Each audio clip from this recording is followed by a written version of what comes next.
Madam గారికి జాగృతి కవిత గారికి explain చేయడం జరిగింది. నడి ఎండలో 5 గంటలు మేడం గారు నేను కూర్చొని 5 గంటలు దీక్ష చేయడం జరిగింది. నమస్తే. ఖమ్మం వెలుగుమట్ల ల్యాండ్ల ఇష్యూకి సంబంధించి కాంగ్రెస్ పార్టీ పూర్తిగా ఫెయిల్ అయిన విషయం మనందరం గత కొన్ని రోజుల నుండి చూసినాం. అయితే వాళ్ళకి కంపెన్సేషన్ లాగా, అంటే ఎవరికి భూములు కోల్పోయిన వాళ్ళకి కాదు, కాంగ్రెస్ పార్టీ ఫెయిల్ అయింది కదా, వాళ్ళు బాగు చేసుకోవడానికి రిపేర్ల, వాళ్ళ పార్టీ వాళ్ళ నిర్ణయాలు చేసిన ఇబ్బంది వల్ల వాళ్ళని రిపేర్ చేసుకునే దాంట్లో భాగంగానే అక్కడ కోల్పోయిన వాళ్ళకి 700 మంది ఇండ్లు కోల్పోతే 311 మందికి అక్కడే ఇల్లు కట్టిస్తామని చెప్పిళ్ళు. అట్లే ఇంకొక 101 మందికి డబుల్ ఇందిరమ్మ ఇల్లు ఇస్తాము బయట అని చెప్పిళ్ళు. ఇంకా 400 మంది సంబంధించిన కుటుంబాలకు ఏం చేస్తారనేది ఇంకా పూర్తిగా తెలియదు. అయితే ఈ విషయంలో కాంగ్రెస్ పార్టీ పూర్తిగా విఫలమైంది. 100% కాంగ్రెస్ పార్టీకి పతనం అనేది ఈ వెలుగుమట్ల ప్రతి ఇష్యూలో వస్తుంది. కానీ ఇది చాలా ఎమోషనల్ సెంటిమెంటల్ విషయం కింద కాంగ్రెస్ పార్టీ పూర్తి ఇజ్జత్ పోగొట్టుకున్నది. ఎస్, వాస్తవం. అయితే ఈ విషయం అటు ఉంచితే ఈ కాంగ్రెస్ పార్టీ ఎన్నో ఫెయిల్యూర్లు ఉన్నాయి, మనం చూస్తూనే ఉన్నాం. 2 రోజులకు ఒకటి కాంగ్రెస్ పార్టీ నాయకులు ఏదో చేద్దామని పోతారు, ఏదో అవుతుంది, వాళ్ళ మెడకే చుట్టుకుంటుంది. వాళ్ళు అంటే ప్రజల్ని ఏ విధంగా ఇబ్బంది పడతారనేది 2 రోజులకు ఒకసారి బయటకు వస్తుంది. అయితే ఆ విషయం పక్కన పెడితే ఈ కాంగ్రెస్ పార్టీ ఖతం అవుతుంది. సో అది దాన్ని పక్కన పెడదాం. ఈ వెలుగుమట్ల ఇన్సిడెంట్కు సంబంధించి ఫస్ట్ మీడియా మిత్రులు, ముఖ్యంగా డిజిటల్ మీడియా మిత్రులు, మన తొలి వెలుగు బ్రదర్ రఘు గారు అండ్ పృథ్వీ వీళ్ళు పోయి కవర్ చేయడం, ఇంకా ఆ విధంగా కొన్ని డిజిటల్ మీడియాలు కవర్ చేయడం వల్ల ఈ ఇష్యూ బాగా బయటికి వచ్చింది. బయటికి వచ్చినాక పాపం అక్కడ ఇల్లు కూలగొట్టిళ్ళు, పెద్ద పెద్ద బుల్డోజర్లు, జేసీబీలు, 100లాది మంది పోలీసులతోటి ఉన్న కాడ ఇల్లు కూలగొట్టిళ్ళు. ఇరాక్ల వార్ అయితే ఆ దృశ్యాలు చూస్తాం కదా, మీరు డ్రోన్ వీడియో చూడండి వెలుగుమట్లకు సంబంధించి, ఆ విధంగా కూలిపోయి ఉన్నాయి. చాలా వర్ణనాతీతం ఆ బాధ, ఆ పేద ప్రజల బాధ. ఇప్పుడు వాళ్ళు దాదాపు 15-20 రోజుల నుండి బయట షెల్టర్లలో ఉంటున్నారు. అయితే ఈ ఇష్యూ రైజ్ చేసింది వాస్తవానికి డిజిటల్ మీడియా మిత్రులు, వాళ్ళ డ్యూటీ వాళ్ళు చేసిళ్ళు, సంతోషం. ఇకపోతే మెల్లగా ఈ ఇష్యూ స్టార్ట్ అయినాక 3వ రోజు 4వ రోజు బీఆర్ఎస్ పార్టీ, కేటీఆర్ చాలా లేటుగా పోయింది, కానీ వేరే పార్టీలు బీజేపీ వాటి ఇష్యూ మీద, వెలుగుమట్ల ఇష్యూ మీద స్పందించిళ్ళు. ఆ తర్వాత విశారదన్ గారు అలాగే జాగృతి కవిత, కల్వకుంట్ల కవిత గారు ఈ ఇష్యూలోకి దిగి మనం చూసినాం. జెడ్పీ సెంటర్ కాడ ధర్నా చేయడము, ఆ తర్వాత నిరాహార దీక్ష చేయడము, ఆ తర్వాత ఉపసంహరించుకున్నారు. ఆ ఇష్యూకి సంబంధించి విరామం ప్రకటించిళ్ళు. ఈ నిరసన, ఆ నిరసన జస్టిస్ ఈశ్వరయ్య గారు చెప్పినట్టు విశారదన్ గారు చెప్పిళ్ళు. సరే, అది ఏటైతే అటు వాళ్ళు అనుకున్నది కొంత గొప్ప అచీవ్ అయ్యిళ్ళు. అయితే ఇక్కడ మనం మాట్లాడుకోవాల్సింది ఏంటంటే ప్రజలరా, విశారదన్ గారు అంటే తెలంగాణ ప్రజలకు, ముఖ్యంగా బీసీ ఎస్సీ ఎస్టీ కమ్యూనిటీకి చెందిన వాళ్ళందరికీ ఒక ధైర్యంగా, ఒక స్ఫూర్తిగా ఉన్న వ్యక్తి. ఎవరూ తోడు లేనట్టు మళ్ళా బానిసత్వంగానే ఆర్ఎస్ ప్రవీణ్ అయితే ఏ విధంగా కేసీఆర్ కాళ్ళ కింద ఉండడానికి పోయిండో, అట్లనే ఇప్పుడు విశారదన్ గారు కూడా కవిత దగ్గరికి ఆ విధంగానే వెళ్ళిండు. మరొకసారి మన బీసీ ఎస్సీ ఎస్టీలకు సంబంధించిన ఆత్మగౌరవాన్ని అగ్రకులాల కాళ్ళ కింద పెట్టడానికి పోయిందని ఖచ్చితంగా చెప్పొచ్చు. ఇంటర్వ్యూలో మీరు చూసుకున్నట్టయితే తను మాట్లాడినవి కూడా ఒకసారి వినండి. అరెస్టులు చేయడం ఇదంతా జరుగుతుంటే నడి ఎండలో 5 గంటలు మేడం గారు నేను కూర్చొని 5 గంటలు దీక్ష చేయడం జరిగింది. మేడం గారు నేను కూర్చొని మరొకటి వచ్చిన డేటా మొత్తం 1-1 మేడం గారికి జాగృతి కవిత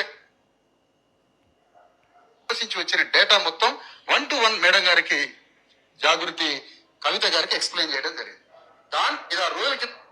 అయితే ప్రజలు ఇక్కడ చాలామంది తిట్టుకోవచ్చు, పేద ప్రజలకు ఉపయోగపడ్డది కదా ఈ సంయుక్త జాగృతి డిఎస్పీ పార్టీకి సంబంధించి విశారదన్ గారు చేసిన అనుకోవచ్చు. అది ఖచ్చితంగా అది ఒప్పుకోవచ్చు. కానీ ఎస్సీ ఎస్టీ బీసీలకు సంబంధించి ఆత్మగౌరవాన్ని లేపే విశారదన్ గారే ఆ ఫ్యామిలీని, వాళ్ళ కుటుంబాన్ని, ఇటు రెడ్లను, వెల్మలను, అగ్రకులాలు మన మీద ఎంత దోపిడీ చేసినాయని తరతరాలుగా చెప్తున్న విశారదన్ గారు మళ్ళీ పోయి మేడం గారు అనుకుంటా మళ్ళీ మన ఆత్మగౌరవాన్ని అగ్రకులాల దగ్గర వాళ్ళ దగ్గర పెడుతున్నాడు మన ఆత్మగౌరవాన్ని. ఇది ఎంతవరకు విశారదన్ గారు పరిశీలన చేసుకోవాలి. చాలా స్పష్టంగా చాలా డీటెయిల్డ్గా ఫ్యాక్ట్స్ తోటి మాట్లాడే విశారదన్ గారు ఇష్యూస్ ఎన్నో వస్తున్నాయి. ఇన్ని రోజులు యాక్టివ్గా లేడు. ఇంతకుముందు మొన్నటి వరకు బీసీ ఎస్సీ ఎస్టీ సంబంధించిన ఉద్యమం లాగా నడుపుదాం అనుకున్నాడు, దాన్ని తగ్గించిండు. అంతకుముందు పాదయాత్ర చేసిండు పార్టీ తరఫున, అది తగ్గిపోయింది.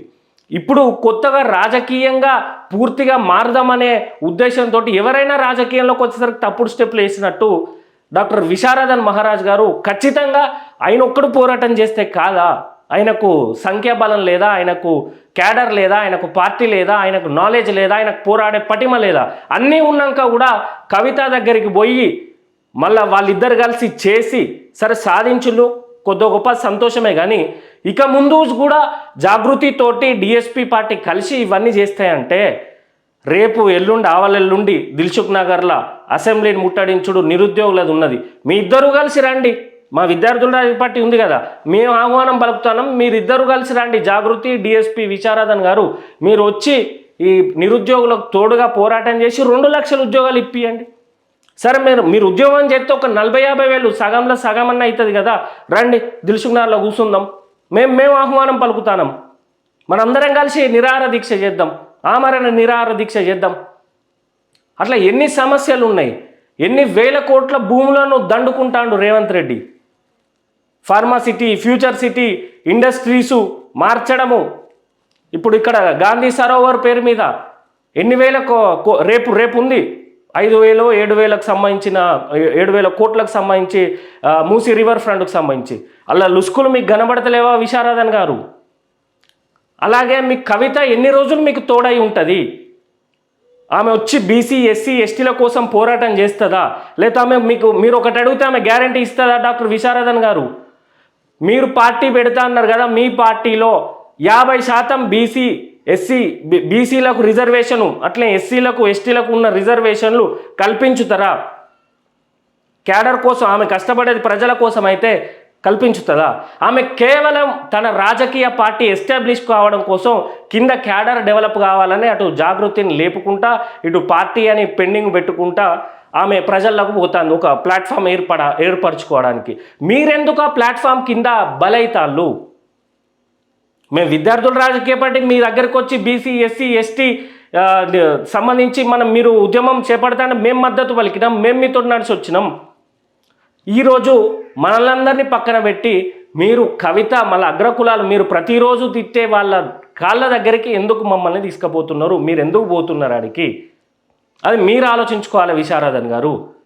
ఇన్నేళ్ళు కష్టపడి ఏ దిగువ కులాలను బీసీ ఎస్సీ ఎస్టీలను ఆత్మగౌరవాన్ని పెంచే మీరు మళ్ళా పోయి ఆ సోదరి దగ్గర మేడం అనుకుంటా ఎందుకు వాళ్ళ కాళ్ళ కింద ఉంటున్నారో విశారదన్ గారు ప్రెస్ మీట్ పెట్టి క్లియర్గా చెప్పాలి.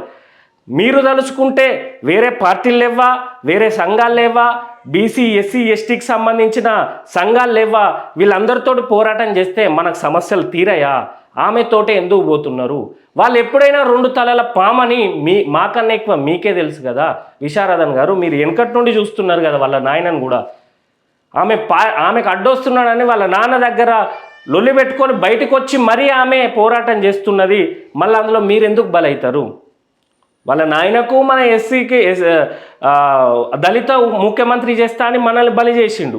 వాళ్ళ పార్టీ మొత్తం వాళ్ళ పార్టీలో ఉన్న ప్రజలు రెడ్లు వెలుమలు అందరూ మనల్ని మోసం చేసిన వాళ్ళే. మన రక్త మాంసాలు తినే కదా వాళ్ళు సంపాదించుకున్నది. ఇప్పుడు రేవంత్ రెడ్డి నువ్వు ఎటు పోవాలనుకో నీకు ఛాన్స్ లేక కవిత దగ్గరికి పోయినావా అనేది విద్యార్థుల రాజకీయ పార్టీ మిమ్మల్ని గౌరవంగా ప్రశ్నిస్తుంది. విశారదన్ గారు మీరు ఆలోచించి ప్రెస్ మీట్ పెట్టి మీరు కవితతోటి కలవకుండా అగ్రకులాలతో కలవకుండా ఎవరినైనా ముందుకు తీసుకొని రండి, మేము స్వాగతిస్తాం. ఎందుకంటే మీరు చేసిన పోరాటమే మీరు తన కాళ్ళ కింద పెడుతున్నారు. అది అర్థం చేసుకోవాలి. ఎంతమంది ఇప్పుడు రేపు ఆమె పార్టీ పెట్టినాక పార్టీ ప్రెసిడెంట్ ఒక ఎస్సీ అయినని చేస్తుందా, మాదిగా చేస్తుందా, మాలైనని చేస్తుందా, ఎస్టీ అయినని చేస్తుందా, బీసీలని చేస్తుందా, గౌడ సోదరుని చేస్తుందా? జనరల్ సెక్రటరీ ఎవరికి ఇస్తుంది? ట్రెజరర్ ఎవరికి ఇస్తుంది? వాళ్ళే ఇచ్చుకుంటారు కదా. అయినా కూడా ఆమె మీకు తెలిసి కూడా మన ఆత్మగౌరవాన్ని మీరు తన కాళ్ళ కింద పెడుతున్నారు. ఇది ఖచ్చితంగా తప్పే విశారదన్ గారు. అండ్ మీరు తనకు సెక్యూరిటీ గార్డ్ లాగా కొన్ని వీడియోలు చూస్తే బాధ అనిపిస్తుంది. మిమ్మల్ని నమ్ముకొని కొన్ని లక్షల మంది ఉన్నారు, మనందరం కలిసి ఏదో చేస్తామని వాళ్ళు నమ్ముతున్నారు. మీరు మాత్రం అందరినీ పోగేసి తన కాళ్ళ కింద పెట్టడం విద్యార్థుల రాజకీయ పార్టీకి అసలు నచ్చట్లేదు. మీరు వెళ్ళాలనుకుంటే, మీరు పోరాటం చేయాలనుకుంటే, మీరు ఏదైనా సాధించాలనుకుంటే మన బీసీ ఎస్సీ ఎస్టీ ప్రజలతోటే పోవాలి. కానీ ఎవరినైతే మీరు ఎన్ని తరాలైతే వాళ్ళని తిట్టుకుంటున్నారో వాళ్ళ కాళ్ళ కింద మనోళ్ళ ఆత్మగౌరవాన్ని పెట్టొద్దని గౌరవంగా విద్యార్థుల రాజకీయ పార్టీ మీకు చెప్తుంది. ఇది కాకుండా మీరు మాకు తెలిసిన సమాచారం ప్రకారం వచ్చే ఎలక్షన్స్ వరకు డిఎస్పి పార్టీ ఉండి కవిత పెట్టే కొత్త పార్టీ కలిసి మీరు ఎలక్షన్లో నిల్చుందామని చూస్తున్నారు. అది జరిగితే మాత్రం ఆర్ఎస్ ప్రవీణ్ గారిని ఎంత తిట్టుకుంటారో ఇప్పుడు ప్రజలు. ఇంకొకసారి బీసీ ఎస్సీ ఎస్టీలు ఆర్ఎస్ ప్రవీణ్ నమ్మరాదు మనందరికీ తెలుసు. అదేవిధంగా మిమ్మల్ని కూడా నమ్మకుండా చేసుకోవద్దని గౌరవంగా హెచ్చరిస్తున్నామని తెలియజేస్తూ జై తెలంగాణ, జై వీఆర్పీ, బ్యాటు గుర్తుకే మన ఓటు.